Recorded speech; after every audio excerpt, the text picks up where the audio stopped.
Microsoft unveiled a whole new lineup of devices Tuesday. Ho-hum. Okay, Microsoft's first ever laptop, 2 new Lumia smartphones, another updated tablet. I mean, isn't this the usual? Aren't we always talking about this? But what we're buzzing about most has got to be the new holographic headset. Nick Thompson, CBS News contributor and editor at thenewyorker.com, joins us now. Everyone here is talking about the HoloLens, this thing that, well, I don't know, you're the expert. You tell me, what's the big deal about this? So the HoloLens is a device that you put over your head. It's called mixed reality. It's like virtual reality, and what it does is it puts little holograms in front of you. So suddenly you're able to interact with what looks like matter, and it's actually just light. So the demonstration we saw today at the Microsoft event was somebody who put this on his head and sort of walked around like this.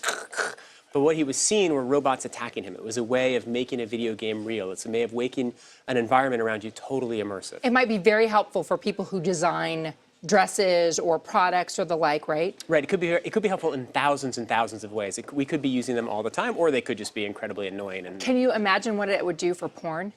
Well, I think a lot of people are working on that. I mean, that happens in tech all the time, right? Innovations happen in porn first, and then they spread to other industries. Speaking of porn, you said that when they announced what I said was ho-hum, this new laptop, there was how did you phrase that? I described it as a collective orgasm. I mean, the crowd was just enraptured by the presentation, right? Microsoft has of a laptop? So Microsoft has never been great at hardware. And this was Microsoft's best hardware presentation by a mile from what I've seen.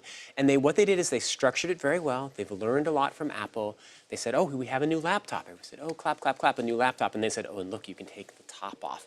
And the crowd went nuts. It was good theater. I mean, this is a crowd of tech geeks. This is not like 250 random people selected off the street. It was very exciting for everybody who was there. I am a cynical journalist. What makes that different than the tablet and the keyboard that interact? You could pull it off.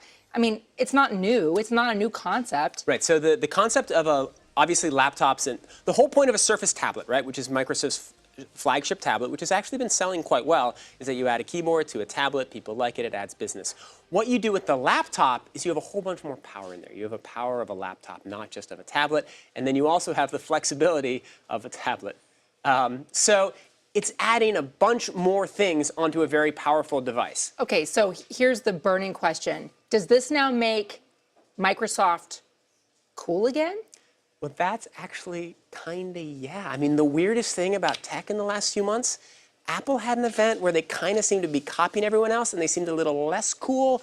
Now, Microsoft, with its new CEO, seems a little bit more cool. So Microsoft's not as cool as Apple, but it's getting cooler. Hey, then there's hope for AOL, too. Okay, let's talk about, speaking of Apple, the new movie, Steve Jobs, had its premiere over the weekend. Already, though, getting a lot of backlash from people who think that they knew Steve Jobs and they don't like the fact that, you know, it's sort of like, hey, don't speak ill of the dead.